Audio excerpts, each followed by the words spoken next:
So in this video, we're going to reset the global height of our router on our JWEI JCUT cutter. Now we need to do this if we're changing thickness of our sacrificial mats, or if we are experiencing issues with depth on our router on our JCUT. So the first thing I need to do is make sure I've got my sacrificial mat in place, which I have. The next thing I need to do is I need to make sure that I've got the right bit in there. So whenever I do this detection or this height setup, I would always use my 6mm router bit, just because it gives me the clearest sort of feedback from this test. So I'm going to go into JCUT, to JWCAM, go to change router, tool magazine cover open, seat, and I know that I've got a nice 6mm, nice new 6mm in position 3. Then I'm going to close that back up again, so seat and then cover. And then I'm going to change my router bit from 1 to 3 and press auto change router.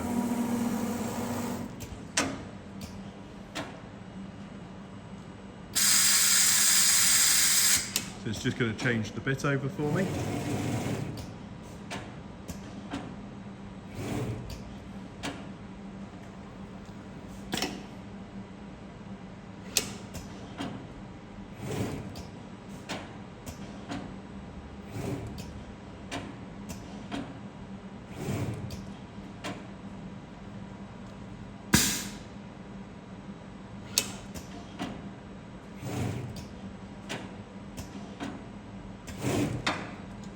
Now it's just doing the height.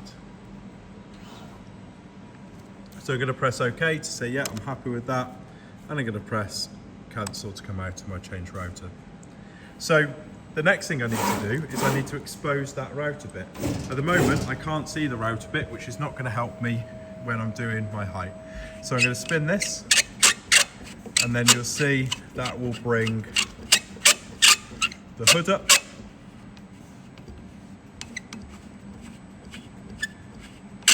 Got a very small thread on this.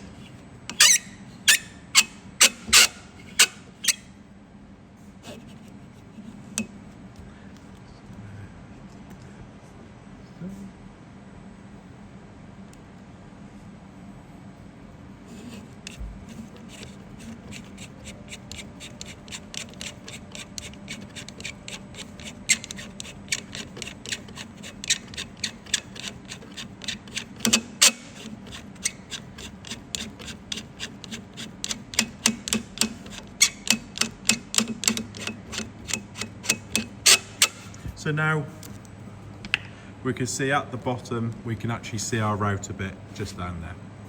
So that's important because we need to make sure we can actually see the router bit when it's doing this test. So what I'm going to do next is I'm going to go to my debugging window. Then in debugging, I'm going to make sure I'm on router up here.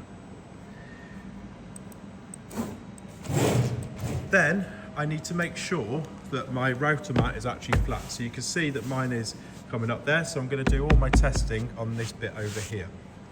Now what I'm actually going to do first is I'm going to get my piece of A4 printer paper. I'm going to put that underneath my router. Then I'm going to use my arrow keys just here to bring my router height down. So that's bringing the router now into the bed. And I'm just going to check whether I can actually move that. So it's just about holding onto that, which is brilliant. And I'm going to bring it down maybe a couple more clicks to about there. So now I've got that in a position where it's sort of gripping onto the paper, which is good. And again, I haven't got the vacuum on at the moment. I don't need that to be on as I'm doing this. Then I'm going to press OK. That's now going to update that number with my new number. So that's where I believe the 0 position to be. Now I'm going to remove my paper. We don't want to route into this.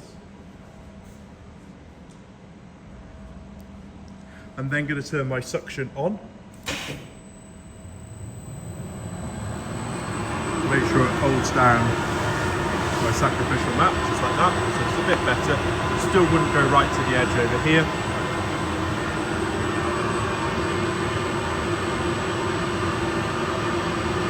Then I'm going to go to a fairly clean section of my sacrificial map. It's a fairly well used sacrificial map. And then I'm going to go to router power. That's going to spin up my router. So now it's at full chat. And then I'm going to press the router button above it. And I'm just going to drop it down. And then I'm going to turn my router and move it out of the way. So all I'm checking there is to see whether it's left just a little mark, which it has on my router map. So I know that we're somewhere near. I don't like to go too much too quick because then we might chew up our router. So I've brought it back over. I've just turned the router back on again. And we're going to press the router button again. And this time, I'm actually going to move it across as well. See that?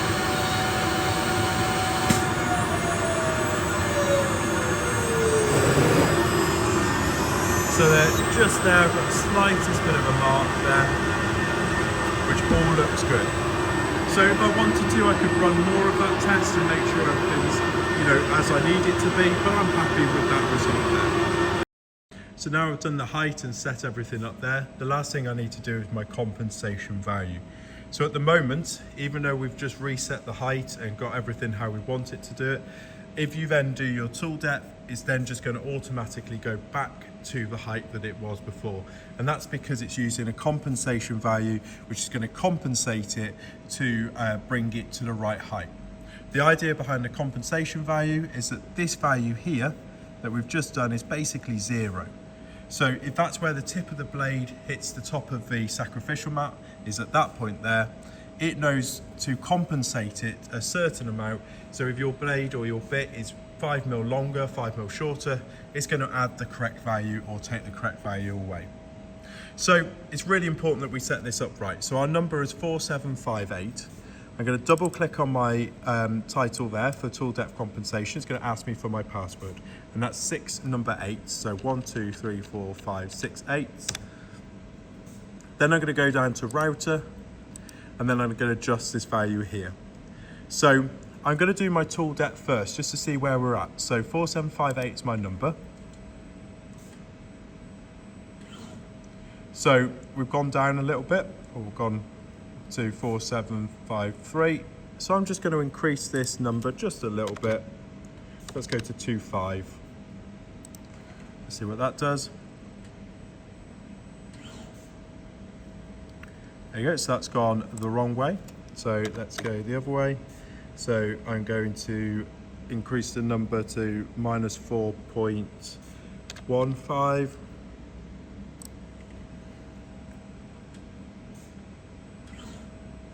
There we go, so you can now see we're at 4759. So our original number was 4758. I'm not going to be too worried about that last number as long as it's somewhere really quite near. So at this point as well with the router, I like to just do a few more extra clicks on the tool depth button just to make sure our number doesn't vary too much. There you go, it's now actually 4758, perfect. So I'm going to press apply, press OK, and that's now going to save that value. So now our global height for our router has been changed and adjusted for our new router mat, or to sort out any height setting issues that we have currently on the tool. So that's how we do our global height settings on our router on our JWEI JCUT Cutter.